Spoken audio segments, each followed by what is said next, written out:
Blackhole, Lord Kronole, Shadowspawn, aliases for one of the most complex and interesting characters in Star Wars Legends, at least proportionally to his appearance. His character is a combination of retcons, alternate personas, and misinformation. Today, I'll give a very basic overview of a character who has operated as a darkside prophet, beat death and full atomization, helped plan the early stages of Palpatine's Dark Empire, and mastered powers available to none other in the galaxy. Now, as mentioned, this will be a fairly high-level overview, so if there's an element of Kronole's life you'd like me to dig into in the future, make sure to let me know down in the comments. Now, Kronole debuted in the very first arc of the Star Wars newspaper comics in 1979 under his persona Blackhole. Blackhole was a secret Imperial operative, always obscured by a hologram of swirling stars, reporting directly to Darth Vader and in control of his own squad of black armored stormtroopers. We learn much of Blackhole from The Emperor's Pawns, an article in issue 5 of Star Wars Gamer magazine, which, by the way, is available for free on the Internet Archive. Emperor's Pawns explains that Blackhole's visage was always hidden from those he met, and that he was even more secretive and reclusive than Palpatine himself. His hologram size varied, the voice modulated and androgynous, and his presence brought with it a physical drop in temperature. Kronole was the head of Imperial intelligence and had unprecedented and basically unlimited access to the holonet. He could appear on any holonode at any time, showing up on ships across the galaxy or even private communication centers, appearing of course as Blackhole. He was given command of a Star Destroyer, the Singularity, as well as his own starfighter and stormtrooper complements. His units were covered with Stygium triprismatic polymers, which made them black and functionally increased their stealth abilities. Kronole was almost always within this Star Destroyer and practically did not have a physical presence within the galaxy. Instead, he was secluded, spending time meditating, hoping for visions, which takes us to our next major point. Kronole was a powerful, strange, and major darkside user. Initially a leader of the Prophets of the Darkside, Palpatine brought Kronole directly into the Empire, giving him enormous power. His backstory,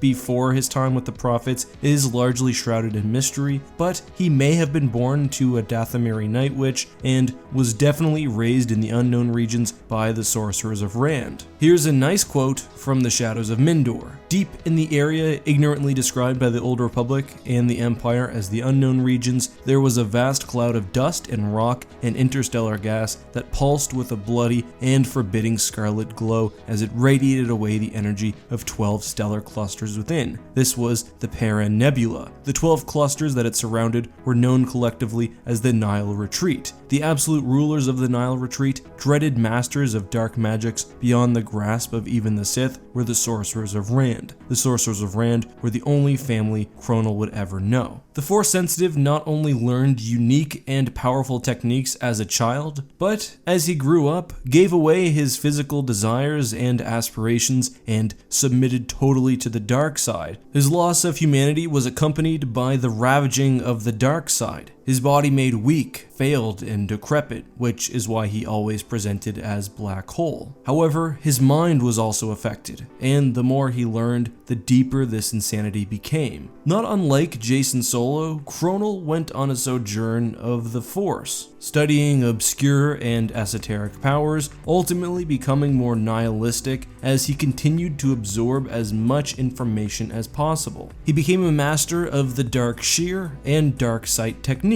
the latter which was similar to the future-seeing aspects of flow walking, allowing Kronole to identify possible futures that would yield the most destruction and guide the universe towards them. This was in line with his general philosophy, one he picked up from the Sorcerers of Rand, known as the Way of the Dark. The Way of the Dark fetishized entropy and the heat death of the universe. Kronole's personal goal was to make his consciousness survive until that time so he could experience the end of all things personally. Aside from managing Imperial intelligence, Kronole also studied ancient Sith arts associated with Sith alchemy, especially monster spawning and the sub-technique of Mechaduru, though as mentioned his ultimate goal was to increase his knowledge and become ever more powerful. Kronole was, however, somewhat loyal to Palpatine and was associated with both the early planning of the Dark Empire and the movement of assets towards Biss after Palpatine's death. However, Blackhole disappeared during the Galactic Civil War, re-emerging after the Battle of Endor as the warlord Shadowspawn. Kronole, under his new name and with some new powers, had the goal of not only defeating the New Republic, but transferring his spirit to Luke Skywalker's body. Not to temporarily possess the powerful Jedi, but to become him entirely, not unlike Palpatine with Anakin Solo during the Dark Empire crisis. Kronole had been obsessed with Luke after meeting the young Jedi during the Galactic Civil War. He saw the dark potential of Skywalker and the destruction he had already invoked by blowing up the first Death Star. Eventually, however, Shadowspawn was defeated in a brutal fashion. He was mummified by the material Meltsmasif and ejected into hyperspace, where he was torn apart at the atomic level, something that he was fully conscious and aware of. However, he somehow recovered from even this finality. Here's a quote from Part 3 of Imperial Warlords Despoilers of an Empire, which is an article on StarWars.com. Most likely is the possibility that the mystic spirit was summoned back from chaos by necromancing Dathomiri shamans, or even his former co-conspirator Sate Pestage. Even more portentously, however, the warlock potentially negated his own oblivion by reaching out with his infinite dying thought and every last gram of his Olympic cowardice to cross the ineffable threshold from hyperspace to other space, an aberrant dimension where he accessed a perverted dynamism denominated the Antiforce. In any case, Kronole lived, albeit at a tremendous cost. His body, save for his head and neck, was completely cybernetically reconstituted via Mechaduru, much as Night Sisters regenerated the bisected body of Darth Maul, while his mind itself was all but shattered from transcendental combat with Skywalker. Upon returning to life in his new mechanical body, Kronole largely moved away from the Way of the Dark, instead focusing on Mechaduru, helping for example to create the cyborg creature Lord Nyax, while also working on techno beasts on Coruscant. He later took the name Perrick, his birth name, hiding as a petty ruler on the planet Anduil, with the goal of destroying the New Republic and the Empire.